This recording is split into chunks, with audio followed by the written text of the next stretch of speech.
Episode की शुरुआत में हम देखते हैं कि एक लड़का एक लड़की को अपनी पीठ पर उठाकर कहीं जा रहा होता है और वो कहता है कि तुम मर नहीं सकती, मैं तुम्हें बचा लूंगा, यह तुम्हारे बड़े भाई का वादा है। तभी सीन शिफ्ट होता है जहां हम देखते हैं कि तानजीरो चारकोल बेचने के लिए शहर की ओर जाने वाला होता है। तभी उसकी माँ कहती है कि तुम्हें इतनी बर्फ में जाने की जरूरत नहीं है। पर फिर भी तानजीरो कहता है कि न्यू ईयर आने वाला है और मैं चाहता हूँ कि इस न्यू ईयर पर हम पेट भर के खाना खाएं, इसलिए मुझे जाना होगा। पर तभी उसके भाई और बहन उसके साथ जाने की जिद करने लगते हैं, पर बाद में माँ और तानजीरो के समझाने पर वह मान जाते हैं। फिर तानजीरो वहाँ से निकल पड़ता है, बट रास्ते में उसे उसकी बहन नेजुको मिलती है और कहती है कि वो उसके छोटे भाई को सुला रही थी, नहीं तो वो बहुत रोता। अब तानजीरो शहर की ओर चला जाता है। अब शहर पहुंचकर तानजीरो चारकोल बेचने लगता है, पर तभी हम देखते हैं कि एक लड़का एक औरत से बचते हुए तानजीरो के पास आता है और कहता है, प्लीज तानजीरो, इसे सूंघ कर बताना कि इसे किसने तोड़ा है। और तब तानजीरो उसे सूंघकर बताता है कि इससे बिल्ली की गंध आ रही है। तभी वो लड़का उस लेडी को कहता है कि मैंने तो पहले ही कहा था, मैंने प्लेट नहीं तोड़ी। अब हम देखते हैं रात हो जाती है और तानजीरो घर की ओर निकल पड़ता है, पर तभी एक बूढ़ा आदमी तानजीरो को कहता है, इस टाइम तुम्हारा घर जाना सही नहीं है, तुम्हें घर के अंदर आ जाना चाहिए, इससे पहले राक्षस आ जाएं। तब तानजीरो घर के अंदर आ जाता है और खाना खाने लगता है और खाते हुए वह उस बूढ़े आदमी से पूछता है कि राक्षस क्या होता है। तब वो बूढ़ा आदमी बताता है कि राक्षस रात को आकर इंसानों को खाते हैं, इसलिए तुम्हारा रात को घूमना ठीक नहीं। तुम सो जाओ और सुबह अपने घर निकल जाना। अब सुबह तानजीरो घर के लिए चल पड़ता है, पर जैसे ही वो अपने घर के पास पहुंचता है तो उसे खून की स्मेल आने लगती है और वो भागते भागते अपने घर के पास पहुंचता है। पर जैसे ही वो वहां पहुंचता है तो वो देखता है कि उसके घर के सभी लोग मारे गए हैं। यह देखकर वो बहुत ज्यादा हैरान हो जाता है और सोचने लगता है कि ये किसने किया। इसी बीच वो देखता है कि उसकी बहन नेजुको अभी जिंदा है और वह उसे अपनी पीठ पर उठाकर हॉस्पिटल की ओर भागने लगता है। भागते भागते तानजीरो काफी थक जाता है और ठंड की वजह से उसका सांस लेना भी मुश्किल हो जाता है। पर तभी अचानक हम देखते हैं कि नेजुको राक्षस में बदलना शुरू हो जाती है और वो दोनों पहाड़ी से नीचे गिर जाते हैं, पर बर्फ की वजह से वो दोनों बच जाते हैं। पर तभी तानजीरो देखता है कि नेजुको अपने पैरों पर खड़ी होती है। तब तानजीरो कहता है, तुम्हें खड़े होने की जरूरत नहीं है, मैं तुम्हें उठाकर डॉक्टर के पास ले जाऊंगा। और तभी राक्षस बनी नेजुको तानजीरो पर हमला कर देती है और तानजीरो अपने आप को बचाने के लिए अपनी कुल्हाड़ी की लकड़ी को उसके मुंह में फंसा देता है। पर नेजुको तानजीरो पर भारी पड़ने लगती है और तानजीरो इमोशनल होकर कहने लगता है, मुझे माफ करना, जब तुम मर रहे थे मैं सो रहा था, मैं किसी को भी बचा नहीं सका, पर मैं कम से कम तुम्हें जरूर बचाऊंगा, हौसला रखना, तुम राक्षस नहीं बन सकती। तभी हम देखते हैं कि नेजुको की आंखों से आंसू आने लग जाते हैं, पर अचानक से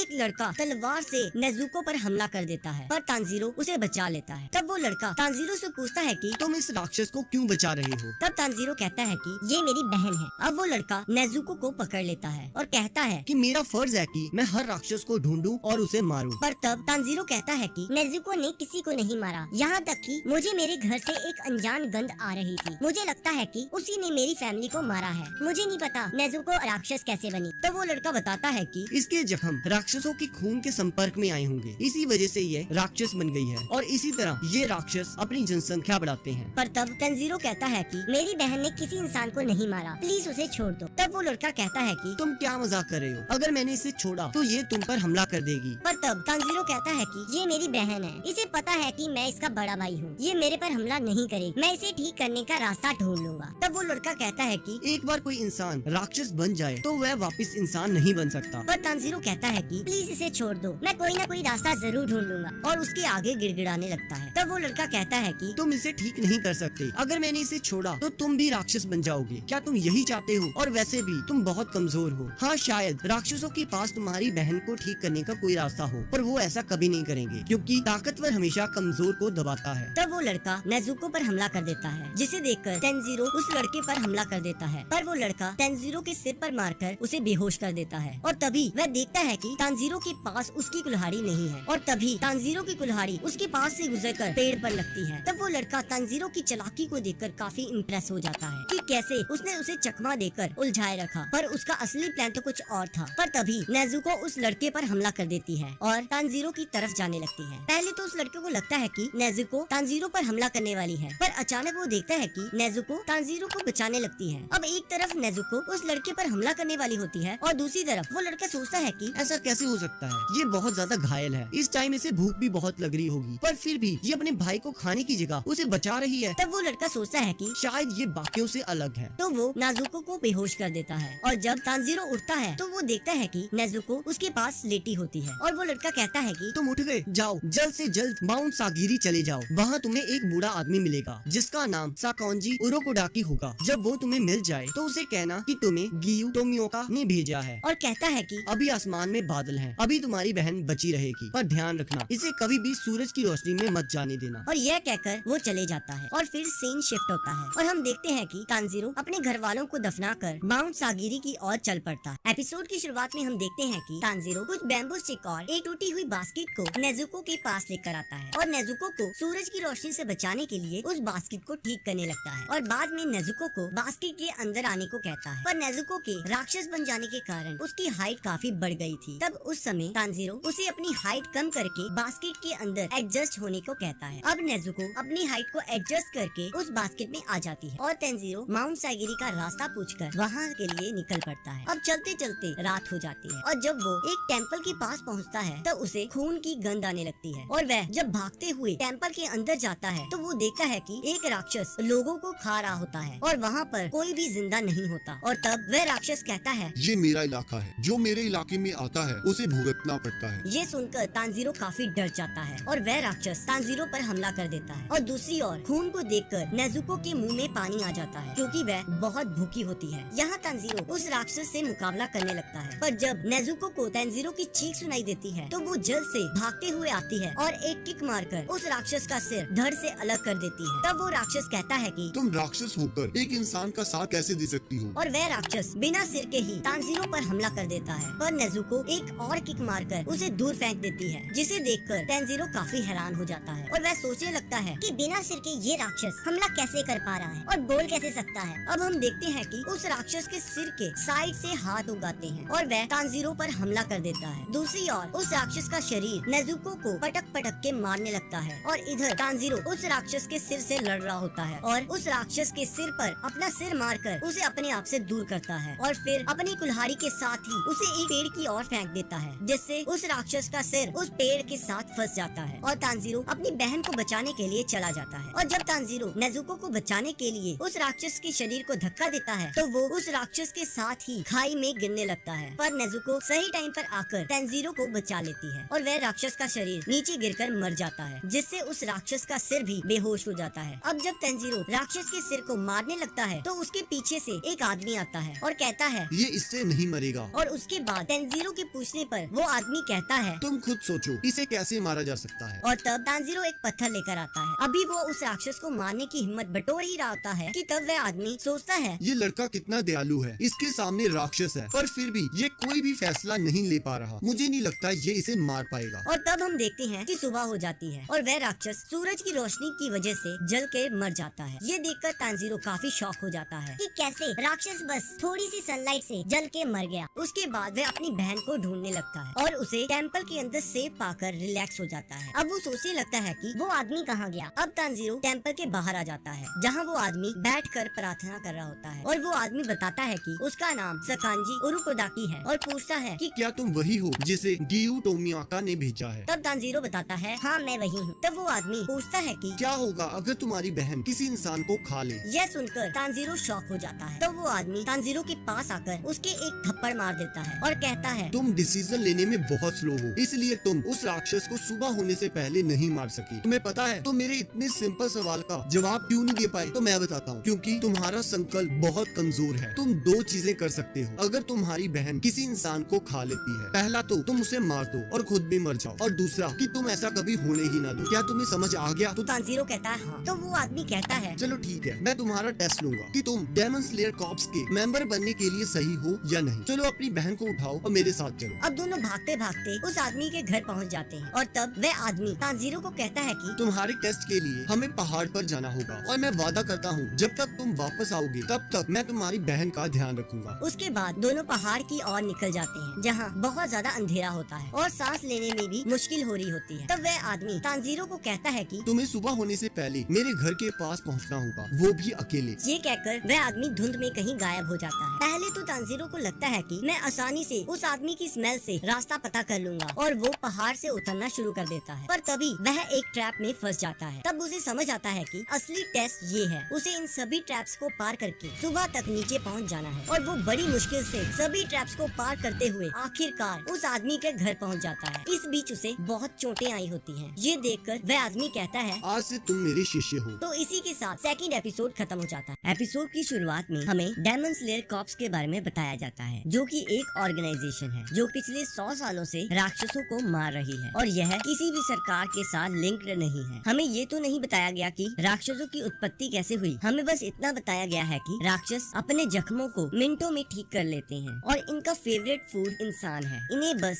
सनलाइट या फिर स्पेशल टाइप की स्वॉर्ड से मारा जा सकता है जो कि सूरज की रोशनी को एब्जॉर्ब कर लेती है और डेमन स्लेयर इंसानों को बचाने के लिए इन राक्षसों को मारते हैं। तब वो आदमी तानजीरो को कहता है कि मैं एक ट्रेनर हूँ। मेरा काम डेमन स्लेयर के लिए लोगों को तैयार करना है। मेरे जैसे और भी ट्रेनर हैं। सभी के पढ़ाने का अपना अपना तरीका है और तुम्हें डेमन स्लेयर कॉर्प्स में ज्वाइन करने के लिए फाइनल सिलेक्शन प्रोसेस से गुजरना होगा, जो कि माउंट फुजिसानी में होगी, जो डिसाइड करेगी कि तुम डेमन स्लेयर बनने के काबिल हो या नहीं। और इसी के साथ तानजीरो की ट्रेनिंग स्टार्ट हो जाती है और यहाँ हम देखते हैं कि तानजीरो दिन ब दिन बेहतर होता जा रहा है। अब वह सभी ट्रैप्स को आसानी से पार कर लेता है और उसकी ट्रेनिंग दिन ब दिन मुश्किल होती जा रही है। एक बार के लिए तो तानजीरो को लग रहा था कि ये आदमी मुझे मारना चाहता है। अब वह तलवार चलाना सीख रहा है। वह रोज तलवार चलाने की प्रैक्टिस करता है जब तक उसके हाथ दुखने नहीं लग जाते। अब ट्रेनिंग के दौरान वह आदमी तानजीरो को कहता है कि अगर तुमने कभी अपनी तलवार को तोड़ा तो मैं तुम्हारी हड्डियां तोड़ दूंगा। उसके बाद तानजीरो अलग अलग फॉर्म सीखता है और वो आदमी कहता है कि मैं तुम्हें वो सारी 10 फॉर्म्स बताऊंगा। हम स्टार्ट करेंगे एक गहरी सांस से, जिससे तुम्हारी बॉडी की नेचुरल हीलिंग पावर बढ़ जाएगी। और तानजीरो बहुत गलतियां करता है। अब अगले सीन में हम देखते हैं कि वह आदमी तानजीरो को झरने से नीचे फेंक देता है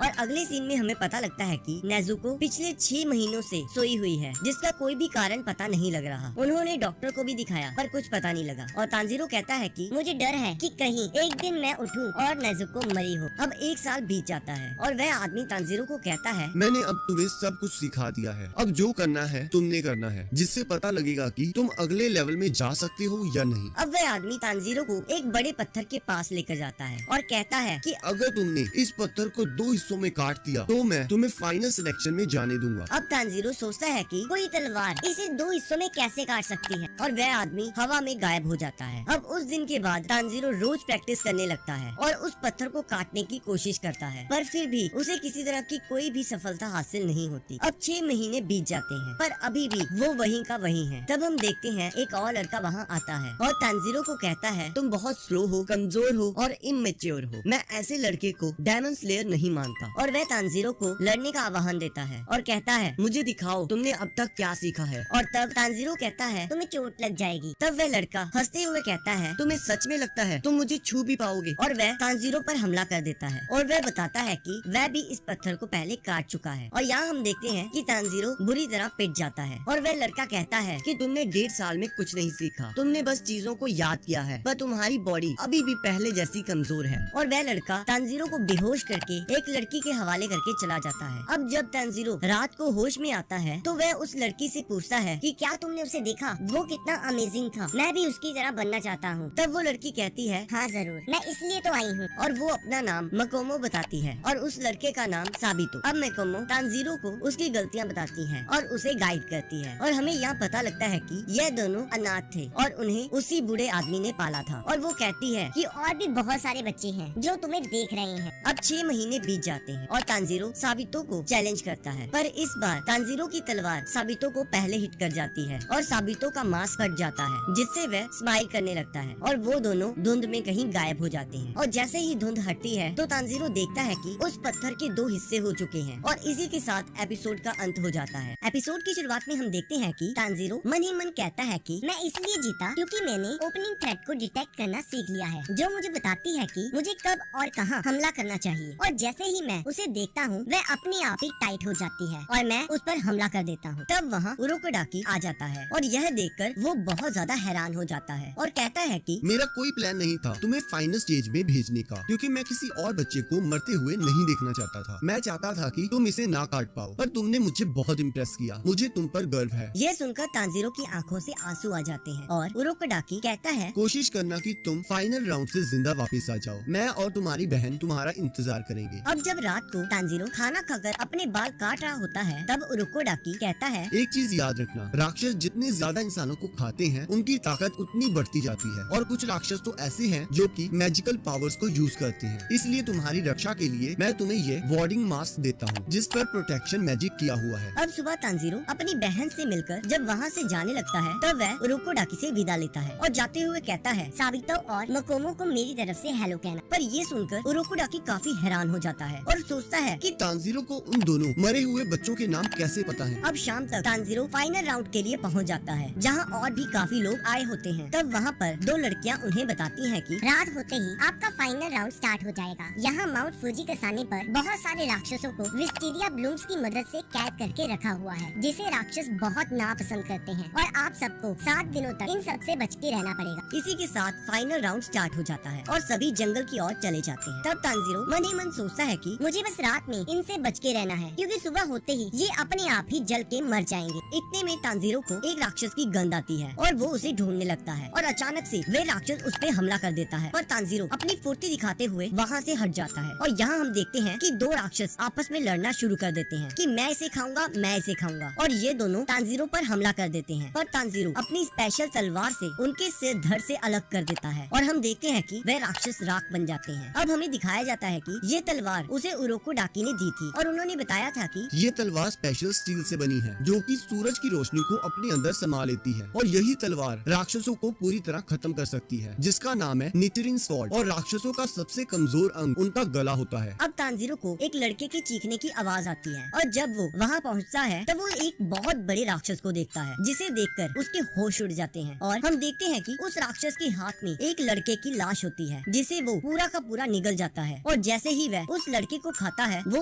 और ज्यादा ताकतवर हो जाता है, और ये राक्षस उस लड़के के ऊपर हमला कर देता है। अब तांजीरो उस लड़के को बचाने के लिए उस राक्षस के हाथ काट देता है, पर तब वह राक्षस कहता है कि देखो कौन आया है, एक और जिसके पास फॉक्स मास्क है। ये सुनकर तांजीरो थोड़ा कंफ्यूज हो जाता है। तब वह राक्षस कहता है कि ये कौन सी सदी चल रही है। तब तांजीरो कहता है ताइशो पीरियड। ये सुनकर वह राक्षस बहुत गुस्से में आ जाता है और कहता है, मैं इतने समय से यहीं पर कैद हूँ, उरोकोडाकी मैं तुम्हें नहीं छोड़ूंगा। तब तांजीरो कहता है उरोकोडाकी। तो वह राक्षस कहता है, हाँ, उसी ने मुझे यहाँ पर कैद किया था, और तब से मैं लोगों को खा रहा हूँ, और अब तक मैं कुल 50 लोगों को खा चुका हूँ। उनमें से 13 उरोकोडाकी के शिष्य थे, अब 14वें तुम होगे। अभी तक उरोकोडाकी के शिष्यों में से केवल 2 ही थे जो मेरा सामना कर पाए। उनमें से एक अजीब से रंग वाले बालों का लड़का था जो कि उनमें से सबसे ताकतवर था, और दूसरी एक छोटी सी लड़की जिसने फ्लावरी किमोनो पहना था। वो ज्यादा ताकतवर तो नहीं थी पर काफी तेज थी। ये सुनकर तांजीरो चौंक जाता है और सोचता है कि क्या वह मर चुकी हैं? तब वह राक्षस कहता है, तुम्हारा ये फॉक्स मास्क बिल्कुल वैसा ही है जैसा उरोकोडाकी के बाकी शिष्यों के पास था। कभी कभी ऐसा लगता है उरोकोडाकी मुझे खुद बताता है कि मुझे किसे खाना है। मुझे आज भी याद है कि जब मैंने उस लड़की को ये सब बताया था तो वो बहुत दुखी हो गई थी, और मैंने उसके शरीर के एक एक अंग को उखाड़ दिया था। ये सुनकर तांजीरो बहुत गुस्से में आ जाता है और वह उस राक्षस पर हमला कर देता है, पर वह राक्षस उसे पंच मारकर दूर फेंक देता है और तांजीरो वहीं बेहोश हो जाता है और उसका मास्क भी टूट जाता है। बेहोशी की हालत में तांजीरो अपने छोटे भाई को देखता है और उसी समय उठ जाता है। राक्षस ये देखकर उस पर हमला कर देता है। तांजीरो अपनी तलवार से उसके हाथों को काटने लगता है, पर उसका कोई भी फायदा नहीं होता, क्योंकि जैसे ही वो उसके हाथों को काटता था वो उसी समय उगाते थे। तब वो राक्षस बताता है कि उस लड़के ने भी मेरे सिर को काटने की कोशिश की थी, पर वह असफल रहा और मैंने उसके सिर को कुचल दिया। अब ये सुनकर तांजीरो और गुस्से में आ जाता है और वो उस राक्षस के हाथों को काटते हुए उसके सिर के पास पहुंच जाता है। ये देखकर राक्षस सोचने लगता है कि तुम मेरे गले को नहीं काट पाओगे। जैसे ही तुम फेल होगे मैं उस लड़के की तरह तुम्हारा सिर भी कुचल दूंगा। पर इधर तांजीरो अपनी पूरी पावर से उस राक्षस के सिर को धड़ से अलग कर देता है और इसी के साथ एपिसोड एंड हो जाता है। एपिसोड की शुरुआत में हम देखते हैं कि उस राक्षस का शरीर जलना स्टार्ट कर देता है और उस राक्षस को कुछ याद आ रहा होता है, और यहाँ हमें पता लगता है कि इस राक्षस ने अपने बड़े भाई को खा लिया था। और जैसे ही उसे ये याद आता है वह सोचता है कि क्या मेरा बड़ा भाई भी था और मैंने उसे खा लिया। ये सोचकर वह बहुत ज्यादा दुखी हो जाता है और तांजीरो को उस राक्षस में से बहुत सैड स्मेल आ रही होती है और वो दुआ करता है कि प्लीज गॉड इसे अगले जन्म में राक्षस मत बनने देना। और इसी के साथ वो राक्षस जल के राख बन जाता है। और तब तांजीरो कहता है कि जितने भी लोगों को इस राक्षस ने खाया था अब वो चैन से मर सकते हैं। अब तांजीरो और भी बहुत राक्षसों के साथ लड़ता है और उनसे पूछता है कि कैसे वो अपनी बहन को राक्षस से इंसान में कन्वर्ट कर सकता है, पर उसे कोई भी सफलता हासिल नहीं होती। अब 7 दिन बीत जाते हैं और तांजीरो अपने फाइनल राउंड को पूरा कर लेता है और यहाँ तांजीरो देखता है कि उसमें से केवल वे 4 लोग ही बचे हैं और हम देखते हैं कि वे दो लड़कियां उन सबको कांग्रेचुलेट करती हैं और उनको अपना अपना एक कासुगाई क्रो देती हैं। और यहाँ हमें वो लड़कियां बताती हैं कि ये क्रो कम्युनिकेशन के काम आएंगे। और पता नहीं क्यों एक लड़की को क्रो की जगह स्पैरो मिल जाती है। चलो वो छोड़ो, अब उन्हें अपनी तलवार के लिए और चुनने के लिए कहते हैं जिससे उनकी तलवार को बनाया जाएगा। और यहाँ दूसरी तरफ हमें डेमन स्लेयर कॉर्प्स के लीडर को दिखाया जाता है जिसका क्रो उसे बताता है कि केवल 5 लोग ही जिंदा बचे हैं। और यहाँ हम देखते हैं कि तांजीरो काफी थक चुका होता है और वो बड़ी मुश्किल से उरोकोडाकी के घर पहुँचता है और वो देखता है कि नेजुको अपनी नींद से उठ गई है, जिसे देखकर तांजीरो काफी खुश हो जाता है। अब तांजीरो को जिंदा देखकर उरोकोडाकी बहुत खुश होता है और उसे अपने गले से लगा लेता है। अब घर के अंदर आकर उरोकोडाकी तांजीरो से कहता है कि अब तुम तैयार हो किसी भी राक्षस से लड़ने के लिए। तुम्हें कुछ ऐसे राक्षस मिलेंगे जो कि ब्लड डायमंड आर्ट यूज करेंगे। मुझे यकीन है कि तुम उनका भी सामना कर लोगे। अब तांजीरो पूछता है कि क्या नेजुको ब्लड डायमंड आर्ट की वजह से बाकी राक्षसों से अलग है? तो उरोकोडाकी कहता है नहीं, मुझे लगता है कि नेजुको को अपनी ताकत सोने से मिलती है, जिससे वो बिना किसी इंसान को खाए अपनी ताकत को बढ़ा सकती है। अब हम देखते हैं 15 दिन बीत जाते हैं और तांजीरो के पास एक आदमी आता है जो अपना नाम हगाने जुका बताता है और कहता है मैं तांजीरो की तलवार बनाकर लाया हूँ। और उसे उस तलवार की खूबियाँ बताने लगता है और कहता है कि ये तलवार अपने मालिक के अकॉर्डिंग अपना रंग बदलती है और मुझे लगता है कि इसका रंग लाल होगा। अब तांजीरो जैसे ही अपनी तलवार को निकालता है उस तलवार का रंग काला पड़ जाता है और ये देखकर उरोकोडाकी और हगाने जुका हैरान हो जाते हैं। तब उरोकोडाकी कहता है कि ऐसा काफी कम होता है कि किसी स्वॉर्ड का रंग काला हो। अब हम देखते हैं कि एक क्रो तांजीरो के पास आता है और उसे बताता है कि डेमन स्लेयर कॉर्प्स की तरफ से मैं तुम्हारी पहली असाइनमेंट लाया हूँ। तुम्हें नॉर्थ वेस्ट में एक टाउन में जाना होगा जहाँ पर रोज एक लड़की गायब हो जाती है और तुम्हें इसका पता लगाकर उस राक्षस को मारना होगा। और इसी के साथ एपिसोड खत्म हो जाता है। एपिसोड की शुरुआत में हम देखते हैं कि तांजीरो डेमन स्लेयर कॉर्प्स की यूनिफॉर्म पहन लेता है और उरोकोडाकी उसे उसके न्यू यूनिफॉर्म की खासियत बताता है और वो उसे एक स्पेशल टाइप का बॉक्स देता है जो कि काफी हल्की लकड़ी से बना होता है ताकि नेजुको सुबह के टाइम सेफ रहे। तब तांजीरो नेजुको को साथ लेकर वहाँ से निकल पड़ता है और चलते चलते वो नॉर्थ वेस्ट टाउन पहुँच जाता है जहाँ वो देखता है कि सभी लोग उसी राक्षस के बारे में बात कर रहे होते हैं क्योंकि आखिरी रात एक लड़का जिसका नाम काजुमी है उसकी फियांसे गायब हो जाती है। तब तांजीरो उस लड़के के पास जाता है और सारी बात पूछने लगता है। अब काजुमी तांजीरो को उस जगह पर लेकर जाता है जहाँ से उसकी मंगेतर गायब हुई थी और तांजीरो उस जगह की गंध लेने लगता है जिससे उसे उस राक्षस की गंध मिल जाती है। अब तांजीरो पूरे शहर में उस राक्षस को ढूंढने लगता है और तांजीरो उस लड़के को बताता है कि मैं उसी राक्षस को मारने आया हूँ। और हम देखते हैं ढूंढते ढूंढते अब रात हो जाती है और दूसरा लड़का तांजीरो को कहता है कि तुम्हें आराम कर लेना चाहिए, हम कल सुबह उसे ढूंढ लेंगे। तब तांजीरो कहता है राक्षस रात को निकलते हैं, सुबह को कोई फायदा नहीं होगा, तो हमें रात को ही उसे ढूंढना पड़ेगा। यहाँ दूसरी तरफ हम एक लड़की को देखते हैं जो कि सोने के लिए जा रही होती है और उसके पीछे हमें एक परछाई देखने को मिलती है और जैसे ही उसकी आंख लगती है नीचे से 2 हाथ आते हैं और उसे जमीन के अंदर ले जाते हैं और इस तरफ तांजीरो को उस राक्षस का एहसास होता है और वो उसे ढूंढने के लिए निकल जाता है। अब भागते भागते वो एक घर के पास पहुँचता है। तब काजुमी को पता लग जाता है कि तांजीरो डेमन स्लेयर का मेंबर है और यहाँ तांजीरो को एक लड़की और राक्षस की महक आती है और वह उनको ढूंढने लगता है और तभी तांजीरो को वह महक काफी तेज आने लगती है और जैसे ही वो जमीन पर अपनी तलवार मारता है तो उसे एक लड़की दिखाई देती है और वह उसे जमीन के अंदर से बाहर खींच लेता है और हम देखते हैं कि वो राक्षस जमीन से बाहर आ जाता है और तांजीरो को पता लगता है कि इस राक्षस के पास स्पेशल पावर्स हैं। और तब तांजीरो उस लड़की को काजुमी के हाथों में सौंप देता है और कहता है इसका ख्याल रखना, मैं तुम्हारी रक्षा करूंगा। तभी हम देखते हैं कि वह राक्षस तांजीरो पर हमला कर देता है। तब तांजीरो को पता लगता है कि ये एक नहीं 3 है, मतलब एक ही राक्षस के 3 रूप। और यहाँ दूसरी ओर हमें दिखाया जाता है कि उरोकोडाकी तांजीरो को बताते हैं कि केवल एक ही राक्षस है जिसको शायद पता हो कि तुम्हारी बहन को दोबारा इंसान कैसे बनाया जा सकता है और वो सबसे पहला राक्षस है जो कि हजारों सालों से इस धरती पर घूम रहा है, जिसका नाम है मुजान किबुत्सुजी। और हम देखते हैं कि तांजीरो उस राक्षसों पर हमला कर देता है पर वो उसके गले को मिस कर जाता है और तांजीरो केवल राक्षसों के हाथ ही काट पाता है जो कि कुछ ही सेकंड्स में वापस उगाते हैं। तब वह राक्षस उस लड़की और लड़के पर हमला कर देते हैं और तांजीरो उनको बचाने लगता है। तब उनमें से एक राक्षस कहता है कि मुझे ये 16 साल की लड़की दे दो क्योंकि इसका मांस बहुत स्वादिष्ट होगा। तो दूसरा राक्षस कहता है मैंने तो इस शहर की बहुत सारी 16 साल की लड़कियों को खाया है और वो बहुत स्वादिष्ट थी। तब उनमें से एक राक्षस काजुमी को उसकी मंगेतर के हेयर पिन दिखाता है और बताता है कि मैं उसे खा चुका हूँ। और वो सारे राक्षस तांजीरो पर हमला कर देते हैं जिसकी वजह से तांजीरो एक जगह फोकस नहीं कर पाता। पर तभी नेजुको उस बक्से से बाहर आ जाती है और एक राक्षस के कान के नीचे बजाती है। तब राक्षस कहता है कि एक राक्षस और तलवारबाज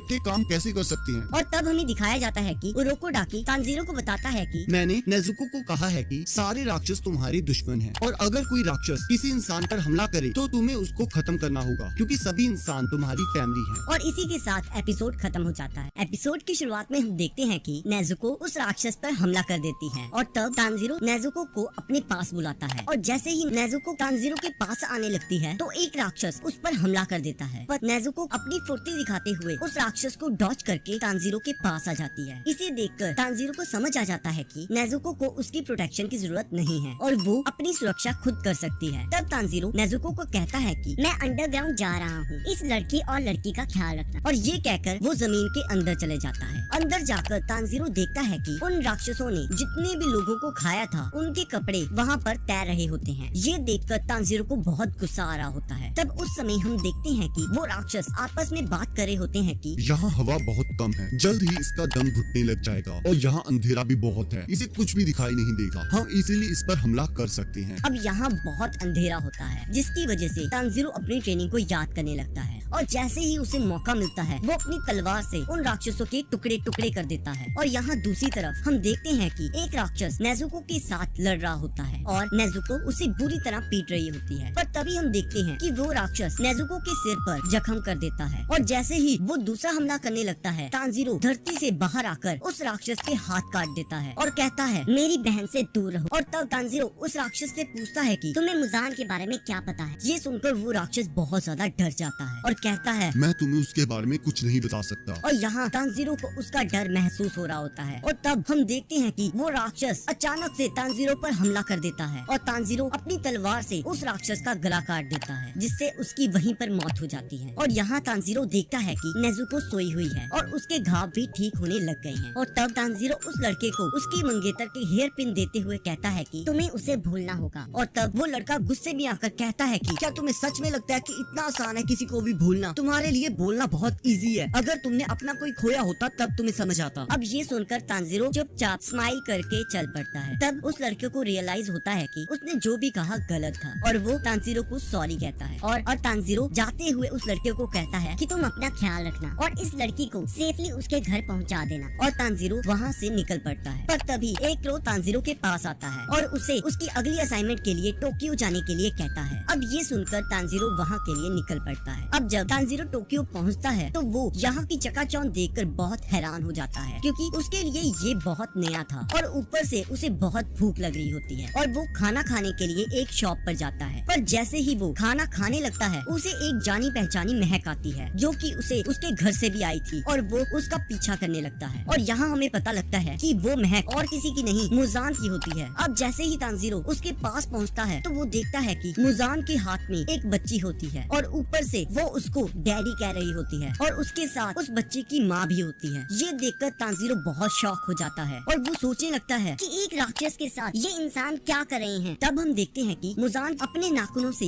एक इंसान के गले पर जख्म कर देता है जिससे वो इंसान उसी समय राक्षस बन जाता है और अपनी वाइफ को काट लेता है। और गाइस इसी के साथ एपिसोड खत्म हो जाता है। एपिसोड की शुरुआत में हम देखते हैं कि जब वो राक्षस अपनी वाइफ पर हमला कर देता है तो तानजीरो उसे बचाने के लिए उस राक्षस पर झपट पड़ता है और एक कपड़ा उसके मुंह में भर देता है और इस चीज का फायदा उठाकर मुजान वहाँ से निकल जाता है। और तानजीरो कहता है तुम चाहे कहीं भी भाग जाओ पर मैं तुम्हें ढूंढ लूंगा, मैं तुम्हारा हेल तक पीछा करूंगा और मेरी तलवार वो आखिरी चीज होगी जो तुम्हें याद रहेगी। तब तानजीरो को रोकने के लिए पुलिस आ जाती है और उसे राक्षस से दूर करने लगती है। तब तानजीरो कहता है कि अकेला मैं ही हूँ जो इस राक्षस को रोक सकता है। पर तभी हम देखते हैं कि सारी जगह फूलों से भर जाती है। तब तानजीरो सोचता है कि कुछ गड़बड़ है, मुझे बहुत स्ट्रॉन्ग स्मेल आ रही है। और तब हम देखते हैं एक राक्षसी को जो कि तानजीरो को कहती है कि मैं तुम्हारी मदद करना चाहती हूँ। पर तानजीरो कहता है तुम तो एक राक्षसी हो। और तब वो राक्षसी कहती है कि हाँ, पर मैं एक डॉक्टर भी हूँ और मैं भी मुजान को खत्म करना चाहती हूँ। और दूसरी तरफ हम देखते हैं कि मुजान अपनी बीवी और बच्ची को एक टैक्सी में बिठाकर घर भेज देता है और उन्हें कहता है कि मुझे थोड़ा काम है और वो एक गली में चले जाता है जहाँ पर वह कुछ शराबियों को मारता है और दो राक्षसों को कहता है कि मुझे उस डेमन स्लेयर का सिर चाहिए जिसने हाना फूटा इयररिंग्स पहने हैं। अब तानजीरो अपनी बहन के पास पास आ जाता है और जैसे ही तानजीरो अपना खाना खाकर वापस आने लगता है तो वो देखता है कि उस राक्षसी का एक साथी उसके पास आता है और वो उनको उसके साथ चलने को कहता है। और तब वो पता नहीं क्यों नेजुको को बदसूरत कहता है, जिससे तानजीरो को बहुत गुस्सा आ जाता है और वो उस लड़के के साथ लड़ते हुए उसके साथ चले जाता है। तब हम देखते हैं कि वो चलते चलते एक दीवार के पास पहुंचते हैं। पहले तो तानजीरो को कुछ समझ नहीं आ रहा होता, पर जैसे ही वो लड़का उस दीवार को हाथ लगाता है वो उस दीवार के आर पार चले जाता है, जिसके बाद तानजीरो और नेजुको उस दीवार के अंदर चले जाते हैं, जहाँ उन्हें एक घर दिखाई देता है। और जब वो उस घर के अंदर जाते हैं तो हमें वहाँ वही राक्षसी देखने को मिलती है और वो अपना नाम तमायो बताती है और उस लड़के का नाम यूशिरो। अब तमायो बताती है कि उसने मुजान का श्राप उतार दिया है और उसने अपनी बॉडी में काफी चेंजेस किए हैं। तब तानजीरो पूछता है कैसा श्राप और कैसी चेंजेस?